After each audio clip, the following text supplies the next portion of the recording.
also a lot of light energy hitting the planet.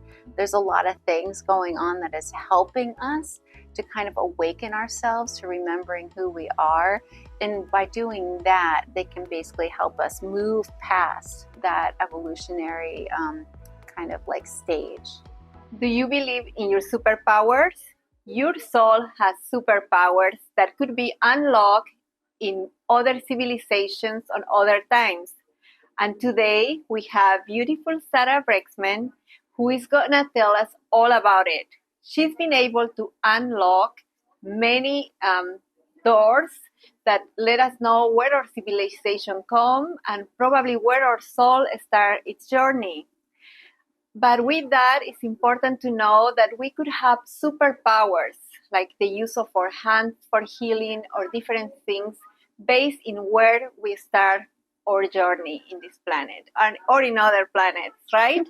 Right. And I am very excited to have Sarah here, and I would like to start knowing you and how everything started. Oh, thank you so much for having me. It started because I wanted to help myself, basically, because I had so many problems. So in the quest to help myself, I started to learn all this stuff. And I started to realize that the information that I was receiving was helping me. But originally, I got into hypnosis by accident. I never wanted to be a hypnotist at all. I wanted to be a psychologist. So throughout life, it eventually led me to get into hypnosis, basically just so that you could get to the very root cause of a problem. But as you were talking about, like, all the powers that we have within us, you can find this information out when you look to the ancient civilizations and the ancient cultures. Just like, for instance, women had this power where they could pass from mother to daughter through the subconscious, very valuable information. And we still have this lightly in our DNA. And all this stuff is coming back the more we become aware of it. So women could actually they never had to teach their daughters, but through the women line, they would understand which plants were good for which things, which plants would kill you altogether, and which plants you could use for psychedelic properties. And that is still inherent in the female line, the XX chromosome. It's really interesting. There's so many latent abilities that we have within us that we aren't even aware of. And so even understanding that these things are possible helps trigger our memories and helps us start seeking ourselves. And then in that way, we can start to have these abilities again. So how that works, because I was listening to that, and I do Audible. So I was listening to that and it was like, how, right? But it's true that many times we also are bringing like karma from other generations. So why shouldn't we also bring our gifts, right? Exactly. You hear so much about ancestral healing. Your ancestral line brings so much trauma, but our ancestors also had gifts. And we don't talk about that, but it could just simply be in our DNA. We don't even know how to use it. Like the ancient ability to put your hands on somebody and channel information. That's something that a lot of our ancestors used to do. And that is an inherent gift. We just have to start practicing it and have belief in ourselves and bring that stuff back. But basically, how you do it is to start searching within yourself and to start asking for this gift to come back, and ask your ancestors. You can simply just visualize them, ask them, like you could place them in front of you in like a meditation and visualize asking them, what are the gifts that come through my ancestral line? And see if you can listen and hear the information that starts to come to you. And also and practicing these things, practicing whatever it is that starts coming to you, is a way to kind of get your gift back. So what gifts did you discover? Which superpowers you have? Well, I don't even know if I have a superpower, but I feel like I'm a very good listener, and I'm very compassionate and very nice, which is something that a lot of my relatives are too, and it goes through my ancestral line. Also, actually, there's a lot of people in my family before me that were writers. So Oh. I find it really interesting. It's like a gift that's kind of come through the generations. And that comes from which one? Atlantis, like there is so many. I know. Well, I guess if you were to trace it all the way back, you would find that a lot of times we reincarnate through our ancestral line. So in other lifetimes, I've been a scribe. I've been a writer before, many, many times before. So I just came back to do this again, to uncover this. I know. It's like we are still raising the hand and saying like, here I go, right? Like, pick me. Yeah. So how people can really, like, doing a QHHT session for sure helps you to unlock like those past lives, right? But what other ways there is? Just like imagine your ancestors in front of you. You can, I mean, there's so many different ways. I think that even just going out into nature, because nature will respond with you and actually give you answers. Because what happens is, and people, there's so many different tools people can use to find out information. But if you go sit in nature and you ask a question, the nature around you will respond by showing you different animals, will give you information through the different animals that show up or the different things that these animals do. You can ask for the information to be given in your dreams. A lot of people don't utilize the power of their dreams. And so if you ask a question when you're waking up in the morning and you still have access to your dream, you're in the deep theta state, that's a really wonderful time to receive messages. You can get messages that you can get the message and the answer to your question that way. In ancient Lemuria, people would have a question, they would walk a labyrinth because it would change their vibration, and then the answer to the question would come to them. There's so many different ways that you can find information out. Yeah. And QHHT is, of course, another way. Yeah, no, my sister-in-law, she has these dreams, like she's so vivid with her dreams, and yeah, she gets, I think, the messages like that. Amazing. And I can share that lately, like I asked, like you said, for a sign for something that I am like manifesting or expecting to happen. And they told me that it's going to be a bluebird through a QHHT session. I am like, a bluebird? So magical things can happen. Like I have a friend that she came to visit after 30 years. We met in college and she came for a weekend suddenly, and she brings me a gift and it's a bluebird. Wow. And things like that. So I totally think like we should start asking, because I think what we don't do is to ask, right? Yes, we don't ask. And it's like that saying, ask and it is given. We need to ask, just like we need to ask our spirit team for help. Sometimes they say they get bored if we don't ask for their help. Oh, I like that. I'm going to ask. How about you when you have done sessions? Like, how was your healing process? Like, because you start with physical problems, right? Oh, for me personally? Yes. Well, when I was younger, or most of my life, like younger life, I was very overweight. I had phobias and fears and OCD that was just debilitating. So I didn't even know what it was because I was a kid. So I'd have to open and close drawers and flick on and off light switches. And it was so terrible. It would take me forever to leave the house. And what changed my life was, and not therapy, unfortunately. Therapy was great, and I learned a lot about therapy through going to therapy, but what changed my life was I went to college, and when I came back home to my family's house for the very first time, I realized that while I was away at college, I had changed my environment, and that caused me to change all my thought patterns. Mm-hmm. And so it was my thought patterns that changed.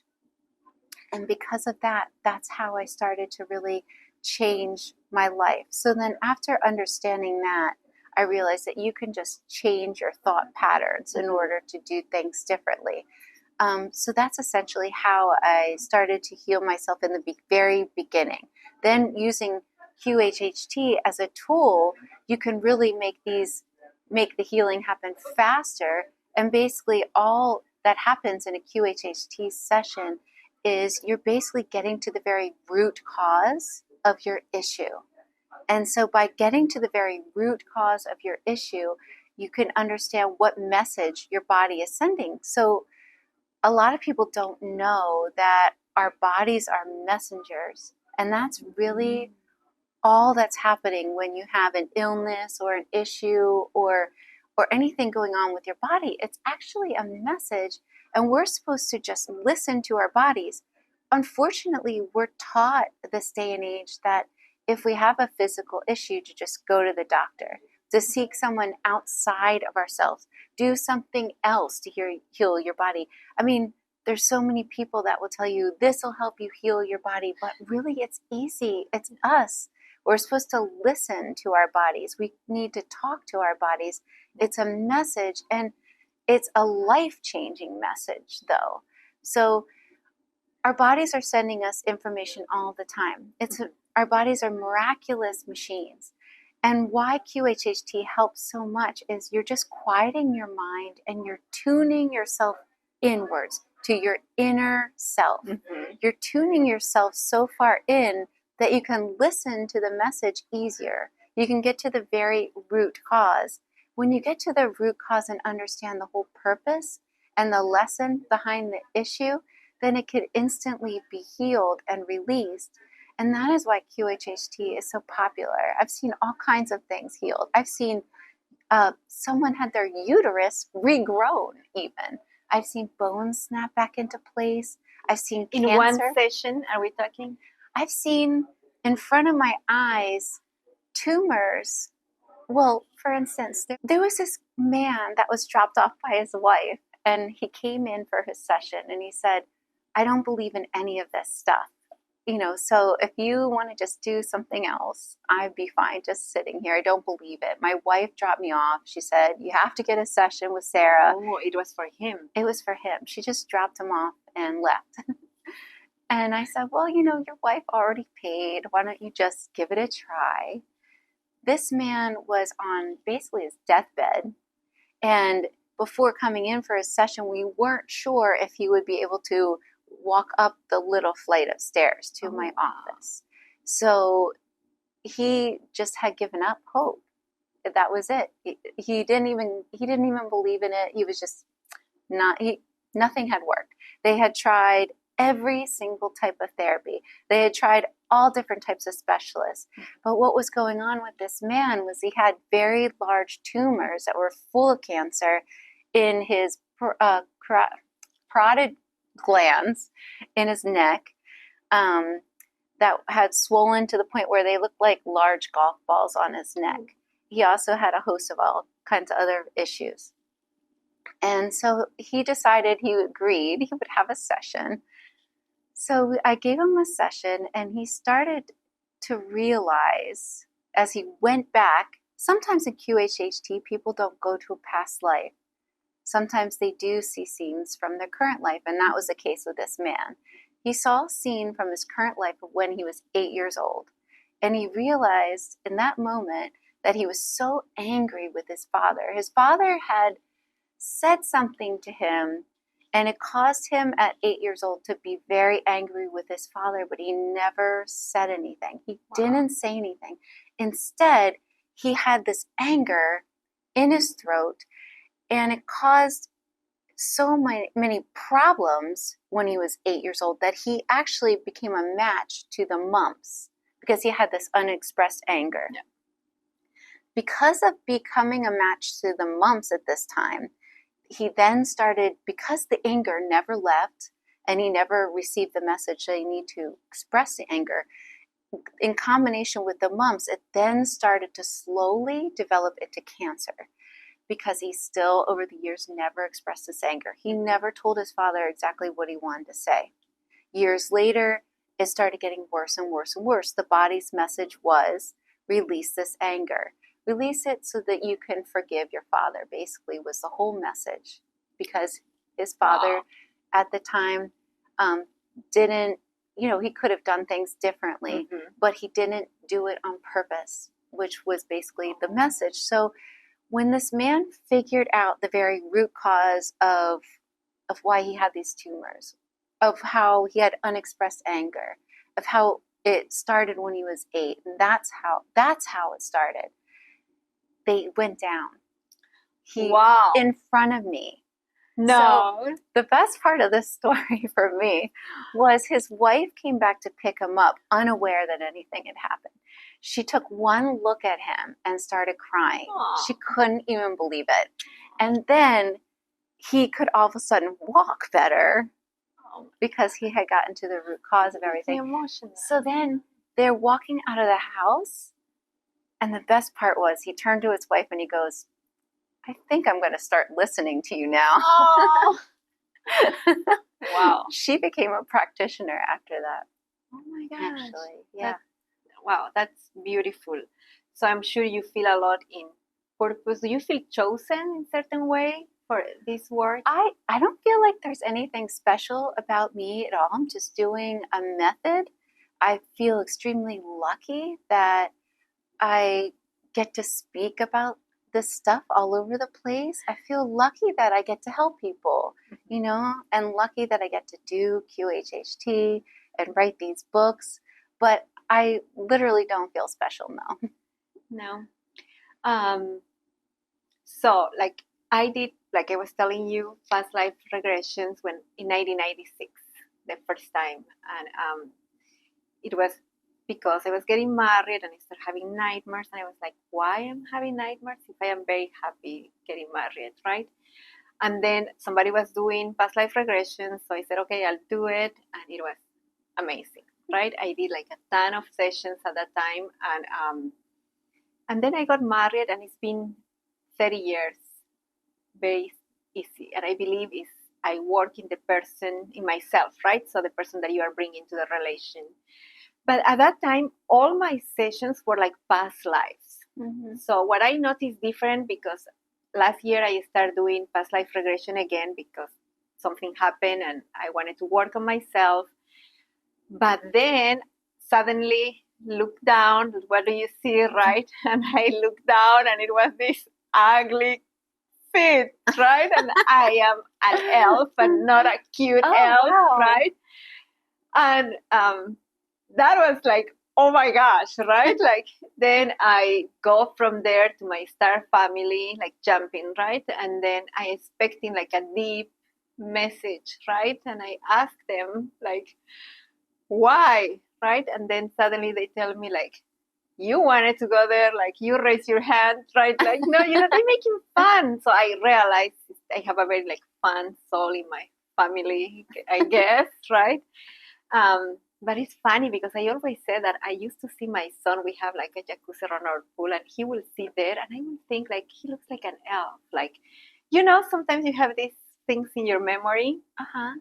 But my point in all of this is that now is you are opening not just like past lives, right? You saw like the Atlantis, and so is the time that we are living today that is bringing all of that, or what it is? Because it's very different, like what I remember it was and what I am finding out like right now. Right? Because we've reached this point in our consciousness where we've evolved to the point where we can start accepting. It's mostly about us accepting this information again. And so many of us from Atlantis and Lemuria have decided to incarnate at this time so that we can actually release the trauma, move past it, balance our karma, and move past this evolutionary phase, basically. But being a reincarnation of like the elves is very special, you know, because there is this huge movement right now where a lot of souls have come back to bridge the gap between the fairy realm and humanity, because just like those time periods in Atlantis and Lemuria where there was so much fighting and so much karma, there's a lot of karma when it comes to like the fairy folk and humanity. And so there's a lot of people that have chosen to reincarnate as humans to kind of bring that message about reuniting those two elements again as we move into this evolutionary phase where we can accept the past, so we can understand what happened and who we really are. So I think it's amazing that you have those memories. But the thing is, you can have multiple memories because you are so multidimensional. You can have memories of being, you know, from the fairy realm, and also from Atlantis as well, because your soul is so vast. I know. But another thing that I wanted to ask you when I was listening to your books is you talk about this way that we can be reincarnated, but at the same time we can be stuck somewhere else, Yes. right? And let me ask you this, because I have this past life that I saw first in 1996, and it's a black woman that is thrown in a dungeon, right? And I never went too deep in that one at that time, but it came back when I redo my sessions. And now I can see more her life, right? And how she was thrown there and the reason why and all of that. So I had a very, like 3 times I saw her, and the 3rd time it was the whole life. But I felt that that was shown to me because I am having the same feeling in certain area of my life of being stuck or in prison, right? Uh-huh. But what is interesting is that I have the feeling that what I am doing right now is liberating her. It's exactly what you Thank you, because I've been looking for someone to tell me. Yes, because I know, like I talked to her. Yes, that's what you're doing here. Your life affects all your other lives. So what you're doing is totally freeing her. And all your ancestors too. Yes, but she died there. Can I change that, the end, or no? That's like my big question. On some levels you can, on some levels you can't, because it's so malleable. So you could do past life regression, go back to that time and totally have a different outcome. You could manipulate it that way, but on some levels she will have died there. It's just like every time you make a different choice, there's another reality. In your past, there are different streams of reality. So like your past could be different. It would just be a different stream of your past. So you could manipulate it to make that stream be in an alignment with your timeline. You could, but it would never get rid of it completely. Okay. But it's just like if you were to do like an inner child, the type of inner child healing where you manipulate the past or what happened to you as a child, and you move through your life where things didn't happen to you as a child like that. It doesn't ever get rid of it completely. It can lessen your trauma around it with certain things. You can do some things like that, but it never gets rid of it. But at the same time, I'm thinking right now, so the moment that I think because I am aware of freedom is what I'm really looking for, right? And I am aware that I want to change that now. So it heals that, right? It heals that. It The heals lineage. that. Yeah. So it does affect her. It definitely does. And if you heal yourself completely in a stream, like one of those streams, she will be free. Oh, so thank you for that. No, that is amazing. When I was listening that in your book, it was like, wow, right? Every soul has a piece of them stuck somewhere. Everyone has had that at one explain point. that, because that is like, wow. Yeah. So as part of a soul, when we incarnate, we want to have a lot of different experiences, and all these experiences are happening right now. Every soul chooses to have certain experiences. Like every soul chooses to die early. Every soul has chosen at one point to do these things. Every soul wants to have all these experiences. They want it all. They want the good, the bad, so that they can fully understand themselves as to who they are and who you really are as God. So every soul also has at least one experience where they are stuck somewhere in order to retrieve it through another part of their perspective, I guess you would say, or another lifetime would be able to free that, just like what you're doing for that woman who's stuck. Everybody has that experience at one point. A lot of times when civilizations they die all at once, you know, then a lot of souls get stuck. And so in a sense, this is also a game. So we want these experiences on one level, because the growth that you get as a soul when you are stuck somewhere and you go retrieve that and you go heal that aspect of yourself creates this vibrational harmony within your soul that you want that experience. It kind of like propels you to another level almost. Yeah. But in another sense, you know, it doesn't feel good to have these things happen. No. And why do you think we are so excited to come to planet Earth? Because, you know, we are dealing with all of this. And then I felt like when my Starseed family told me, like, you raise your hand, right? Like, why are you complaining, kind of? But why do we raise our hands? And yeah, that first I have another. Well, okay, it's so interesting. So it seems like we are the ones doing this experiment, but we're also the ones involved in the experiment. But essentially us, on another level of existence, is also trying to evolve. Okay, so we're not just here in this 3D reality. We are also very high-level beings. Huh? Did you feel the earthquake? Oh, earlier I did. Was there another one? Yes. Well, it's a message. Sorry. I know. Maybe it's them. Yes, sir. Probably. So we are in this. Sorry, but I was like shaking. No, I didn't even know. We are here, but we're also high-level beings.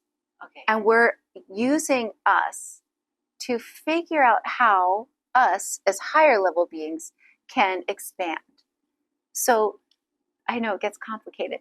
But as a higher level of consciousness, on that higher level, we cannot move forward. We're trying to figure out how to move forward. So we're using us here to play this game as an experiment. When you come in, you understand before you come in that you're part of the experiment. You want to be able to go from very low in your vibration to very high. That expands your soul. When you do that, everybody is watching you. All these higher level beings are watching how you did that. How did a soul come? They're watching. They do conferences about our conferences. So they're watching how a soul can bring himself down to such a low vibration, then eventually go back into a high vibration, and they can watch that evolution. And that teaches all of us as a higher level of consciousness how to do that. Now, coming in, what happens to us as a soul is we gain this interesting harmony from doing this. So when you leave your body and you go back to the in-between, you know everything already. But you want to feel that. You want to feel that expansion within your soul. And you see other people coming back. Like you'll see Joe and you'll be like, whoa, Joe? Joe, you're going back? He just came back. He like went in and he didn't have a foot, you know, or something like that. Something really difficult. And the expansion that he gained from being so low in his vibration to coming to terms with not having a foot, to understanding what his real purpose was, to go from low to high, builds this harmony within your soul and this expansion. And you want that. You want that because you know everything on the other side. You don't have the potential to grow and expand your soul on the other side like you do when you're in this physical body, when you're part of this experiment. So you crave it. You want it. It's like watching a movie and you know you leave at the end of the movie. We're all these big, powerful beings and we're just basically having this experience, but it feels very short to the higher consciousness on the other side. When you return to the aspect of who you are, which is God, it feels like it was a second. That's why a lot of these, Oh, that was beautiful. a lot of times when I'm bringing people through the death process and they're on the other side and they want to communicate with their loved ones, they want to tell their loved ones, it feels like nothing. You know, it feels like you're going to be okay. I'm okay. It feels like this is like 5 seconds when you go to the other side. It feels short. It doesn't feel that way when we're in this physical body. It feels forever. It feels forever. Yeah. Yeah. I also read that line for the people that, won't have, that it's going to have challenges is normally longer than the easy lives, right? Yes. People want to experience the hardships for the expansion that implies, correct? Yes. It's just like Joe. I know. You'd be like, oh, Joe, I was talking about you and I didn't know you existed till now. But no, but that expansion your soul gains is so sought after. But even if you don't have a physical issue, even just say you come in to learn about how to be unstuck is huge. That's a huge lesson that not only are you, and you can think about this as I find this interesting, not only are you helping different aspects of your soul, you're helping so many other beings who are learning through you. You're helping people. You're helping a lot of other people, and you don't really realize that, but we teach the best through example. So like if you come in to your little area, your community, and you're doing this, when you've overcome something, it broadcasts out of you to other people, and they start to notice shifts within you, and you affect other people, especially the ones in your family, in your surroundings. So I know you talk about the Atlantis and all of that. I come from Bolivia, and there is the Titicaca Sea, right? And one of the theories they have is the Atlantis is down at the bottom because nobody is able to go as deep as the lake it is. It's the deepest lake in the world. So have you ever heard something about the Titicaca Sea in your Atlantis memories? You know, I don't know most of the places specifically. I have heard that Esther Island, which is in the South Pacific, is still is an actual part of Lemuria. Mm-hmm. But as far as Atlantis, I've heard that a lot of survivors went all over the places. It seemed that Atlantis was basically destroyed. There are some remnants people pick up on, but it looks like crumbled rocks under the ocean. There are some crumbled rocks that are a part of Atlantis still in the Bermuda Triangle that you would be able to connect with Atlantis if you actually knew what you were looking for. But the survivors could have possibly gone to places like Bolivia or, places like that. So because there were some survivors that actually had warning downloaded to them to go and leave before the final destruction. So there is so many civilizations that have been destructed. Is that going to happen with Earth? So I've asked this question a bunch of times because I was worried about that, because we're hitting this point again where we're evolving. But what the higher consciousness has said is that we're evolving past that point. So there is so much faith in us, believe it or not, that we can move past this part, and none of the higher consciousness have said we need a reset. A lot of civilizations in the past were given what they called a reset, where they just decided to start over.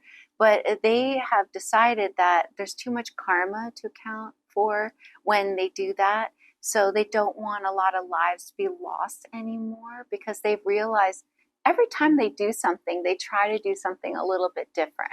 They've realized that if instead of like a lot of lives being lost in some kind of traumatic event, if they can actually do little interventions, like bring more souls from different places to the planet, which is a lot of star seeds right now. There's also a lot of light energy hitting the planet. There's a lot of things going on that is helping us to kind of awaken ourselves to remembering who we are. And by doing that, they can basically help us move past that evolutionary kind of like stage. That's good. Good to know. But I had always this idea that, you know, that comes to a place where everything is beautiful and easy. But when you start like learning, you also see that it's trouble out there, right? Yeah. So there is a place really where we are gonna be peaceful and well, where basically most of us are going through this ascension process, or everyone is a part of it. But you never really run out of struggles, say, because then there would be no growth in that. So essentially, we're basically just changing our perspective. That's all we're doing. But it's an internal shift. It's not so much that you're moving from one place to another. You're just working out everything inside of you. Basically, the truth is everything is in you. Everything you see is a reflection of your internal world. So by working on yourself internally, you start to shift and you start to move into basically a lighter density. It's as you get rid of, if you think about it, as you get rid of your trauma, as you work on yourself, as you get rid of this stuff that you don't need and you're letting go, you become lighter automatically. So the shift happens internally. And where we're going is just a lighter state. It's, if you think about it, that there's a lot of chaos in order for us to go inwards, basically. In order for us to seek answers, by seeking answers, by using the chaos, we can then start to shift our perspective, and then that makes us lighter, and we move into these higher states of consciousness, basically. Wow. So we get lighter, and it's instead of, so the fifth dimension that everybody talks is conscience. It's a shift in perspective. Yeah. Yeah. So it's not like we are going to be in another place. No. It's basically there are so many different versions of Earth based on what you create, because you are the creator of your reality, basically. So you just create the Earth, or you create the Earth you want to be on. You don't really go anywhere else. It's all within you. It's all your creation. You're just shifting your perspective. It's almost like right now you could shift your perspective and be in a higher frequency just from shifting your perspective. And you can see that that's all it is.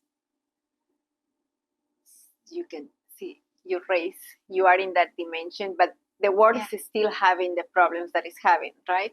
Or you are not. It would be, but it wouldn't be affecting you. So in a sense, that's happening all the time now anyway. That's power. And it is. That's happening all the time. And you can see what's going on in your own reality is basically where you are. And there's nothing bad about being in any stage at all. Correct. It's all a learning experience. So even people that aren't really choosing to shift their perspective, that just came here to like experience a more, like, I know it sounds crazy, a more negative timeline, they did so on purpose. They came here for that experience, and there's nothing wrong with that. And from a person who is working on their ascension, or a person who's working on shifting themselves and really working on their internal self, they would see that person as not, like not doing their job or not doing what they should be doing. But that's not true. Each person has their own mission and own part they're playing. So when we see a sad story or someone that is really sick, we shouldn't feel like poor Joe. No, because everybody chose and is choosing like their own everything that they need for their soul's growth. And it's crazy, but the higher consciousness is always saying that trauma is like the doorway to enlightenment. that the more trauma a person has, it helps their ascension process. It's like the catalyst. So if you think about it, like some people will say, oh, that cancer was the best gift I could have ever gotten. When you see somebody, you think, oh, poor them. From a higher perspective, that's their gift, because difficult things are our best teachers. Mm-hmm. So we are so quick to judge and think like that just happened to a person. We're like, oh, that poor person was robbed. That poor person, they don't have this. When they don't understand that's actually from a higher perspective, their gift, their teacher, they might have chosen that. We just can't know. No, we don't feel bad. I know. So when we talk about going a little back to our superpowers, right? Which ones will be? I was reading that it was about your hands, could be very powerful. Which other superpowers got your attention and are really easy to manifest and start connecting with that more? Well, using crystals, a lot of people don't realize, but some people have this inherent gift where they can actually read crystals. And it really is interesting because sometimes it depends on our eye color and blood type too, as to which gifts you kind of are projecting through your soul. But a lot of the survivors from Atlantis understood how to read crystals, and some of them their DNA had been altered, creating a little bit of damage in their mind, which was able to expand their mind in a way where they actually had abilities. So what I find really interesting is like we're so quick to say this is a disability when all disabilities have an adjacent ability. All disabilities do. Just like dyslexia is actually a huge ability. ADHD is an ability to think outside the box. Autism, if you look at the savants, they have a little what appears disability, which has opened this new ability up. So a lot of survivors from Atlantis had this ability to actually read crystals because of their disability of being altered with their DNA. Just like in the early man with the radiation from bananas, it created a little bit of, damage in the brain and allowed them to expand their brain. So our abilities can come from a little bit of damage, believe it or not, because there's always a good and a bad. There's always a dualistic nature on this planet. But as far as which color your eye colors are broadcasting, a lot of people and I know it sounds so general, and I never believed there was a correlation before I started hearing this all the time from my clients. But a lot of people with brown eyes are projecting information from the inner earth. They could have had fairy realms or inner earth realms experiences. Really? And this is like its color is actually amazing. Like when your soul is projecting a color, it's allowing another soul to read that color and gather information. So your eyes are speaking directly to my soul, and you download the blueprint of your soul to my soul, and vice versa. All the lines and the rings around your eyes are your soul's blueprint, and the color means a lot too, which is really interesting. In general, brown eyes generally mean a very old soul from Earth, a soul that's had many lives on Earth. Like blue eyes are usually very old souls, but from somewhere else. And they're very young when they come to Earth, and their eyes are still blue. They could be possibly from Sirius, and they're broadcasting what a lot of the higher selves say is like a blue ray of information to other souls, and it's activating other souls based on the color. Color therapy is really something, and we are like an instrument projecting color therapy through our eyes. It transmits a lot of information, just like green eyes in general could be broadcasting information from a very high plane, like Lyra. They're often psychic, people with green eyes. And I never knew the correlation before, but actually it's in general, but actually it's connected to something. It means something. So there's abilities that a lot of times could come from these clues that are just like our eye color. that means something. Like a little crown around your pupil is often a telltale sign that you're broadcasting information from the Pleiades. So many things that you can find out about and explore. You can just look at your eye in the mirror and just go look at all the little rings. It means something. It's so interesting. The Pleiadians. I've been working for a whole year every week with a beautiful lady that she that's worked with the Pleiadians, has integrated, I think, to Pleiadians. Wow. And so how will you introduce them to whoever is speaking? Like, who are they? Oh. Why are they here? Why are they contacting us more and more, right? Well, a lot of my clients will realize when they're under hypnosis that many are reincarnations of the Pleiadians. The Pleiadians are very compassionate, and they have a very heavy influence here right now. They're really focused on what's happening with this evolution, because everything in this universe is affected by our evolution. Everyone is not only learning from us, but because the law of reality is that we are all one, it's affecting them as well. So they are growing as we are growing. But I guess the best way to really describe Pleiadians is they come from the Pleiadian star system.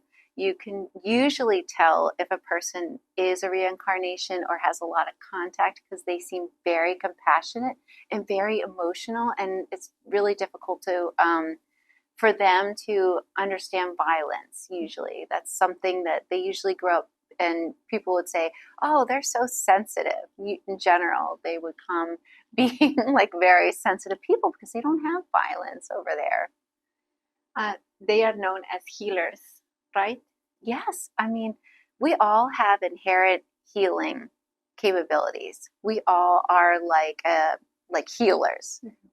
We are able to heal one another, and we're able to heal ourselves. So yes, I mean, there's so many different things. If if you do feel a calling to the Pleiades, then you probably do have the ability to use your hands for healing. And so you could just see, practice on yourself and see if your hands start to heat up, and see if you feel intuitively like you could put your hands on somebody else. And I bet you would have actually experienced like channeling information and channeling healing from the Pleiades if you did. And before we go back to all of that, I don't want to lose. So, eyes, also blood type, right? Also, blood type seems to mean something. Like, who knew? Yeah. I didn't know that. I have a friend that she has a very strange type of blood, and she said it comes from extraterrestrials, like that they came and kind of dropped them. Yes. I think she's referring to AB yes. type. So I've asked about that, and the higher consciousness says, yes, they're direct descendants. So they are visited a lot. And this blood type always says, well, they've been contacted a lot. It seems like they've all been contacted, and is because they are direct descendants from this group who does make sure they're okay and functioning well here. And it's really interesting. So my friend Rachel, we're going to confirm that is the case, that there is extraterrestrials that brought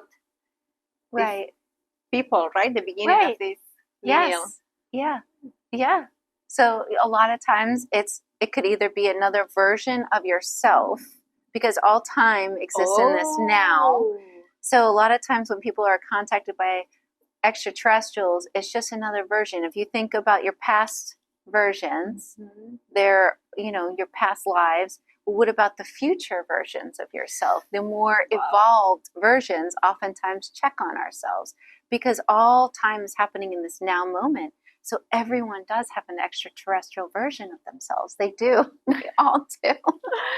That one I am still waiting, because I've been like, hello, right? Well, I asked the higher consciousness how many people are contacted, because it seems like I have a lot of clients that are contacted by extraterrestrials, and they said all people. Oh, Yeah. We have all been contacted. We yes. just didn't realize. We just don't know. But when you're in that state, when you're in that dream state, you know exactly who you're talking to. It's just we can't all be contacted when we're conscious because it would be too difficult for us. But we all have like another version of ourselves. We're multidimensional. We're not just one version of this. We're versions that are extraterrestrial. We all are. I want to go a little deeper on that because it's so this is me, but there is more me. There's more you right now. Right. Yes. And the time is past, present, same time frame. So time only exists on this plane. Oh, I know you're gonna say that. But okay, this was so confusing to me. I was like, I don't understand this. So they said, I'm measuring time like this, stacking it, right? They said, now turn your hand this way. This is how time is. They're like, okay, time is all happening right now. So you're having a full experience as you, and you do have that experience, but you're also having this experience, and this experience, and this experience, and this experience, all in this moment. Are those parallel lives or parallel dimensions? Yes, it's all basically parallel lives. All of it happens in this now moment because it's all going like that more so than like this. So your soul is not learning only one lesson. Right. So it's learning, sign up for the whole, for the whole thing. Yeah, but your very focused experience on yourself is the most important one right now. In each one. Yeah, in each one. Yeah. And it's a gift that we can have in this individual experience. A lot of people get so mad at their, like 3D reality. They're like, oh my gosh, I just want to be a higher level being. But this is a unique opportunity to experience what it's like to be separate because we're really not. I'm you, so having a unique experience to be in your own physical body and not being aware that you're one with all is a unique learning tool that is very well planned. And this is a really orchestrated experiment. So what comes to my mind when I think like there is so many lives that I am living is like before we come, right? We want to experience being a human being. So, and we are going to have to experience all the feelings, right? And all the different situations as a human being. Yeah. Is that the whole life? So in a life, I could be sick. In another life, can I be like a queen? Like everything is happening, like all the experience that are supposed to experience as a human being. Is that so it's all happening right now. So at the same time. At the same time. So I am right now the queen, right? I am right now the poor guy. Like exactly. You are everything. But the thing is that even though that is like what they say is truth, we're really just supposed to be focused on our own life, basically. I mean, yes, you can explore and like learn about other things you're doing as a soul right now, but we're supposed to be really embodying us. But if it's like that, why so much all this information is coming? Right. Oh my gosh, because we're supposed to shift our perspective and move into a lighter frequency. And also, what I've been finding is that we're starting, because we're shifting our perspective, okay? This is like what I've been hearing in my sessions. So it all starts when you get curious. As soon as you get curious, you become an initiate. So it's an initiation process. You get curious about the universe. The universe is a reflection. It gets curious about you. The more you do something, the universe responds so that you'll see numbers. The universe is responding to you. So you go through this period of like initiation, And then you start to do things like work on yourself. Maybe you start to eat a different diet or something. And what happens is you become a vessel for more of your higher self. So what is happening right now, people always talked about walk-ins, like these souls changing places. What is happening right now is people are able to house more of their higher level of consciousness as we move up in perspective. That's why they always say, you know, on the new earth or whatever, people will be happier and friendlier. It's because we're starting to house this higher level of consciousness, is starting to be able to integrate into our vessel, because we're working on our vessel so much, raising our frequency. This is happening. Does that make sense? Oh, yes. No, it's fascinating. I know. It's interesting. It's like, wow. Okay, so we are having dimensional lives or experiences, right? And then we are going to a fifth dimension. Eventually. I had the feeling we were very close to that. You don't think so? Well, the fourth dimension is here right now. So the fourth dimension is like a bridge to get there. Mm-hmm. It just depends on what your soul has chosen. It might take a long time. It might be short. Some people go in and out of this fifth dimension all the time. It's really an individual experience. And it really depends on what you've planned for your soul. Depends what you plan for yourself. Sorry, that distracted a little. I'm sorry, my name. Are we good with time, or are we? Sí, ¿qué hora es?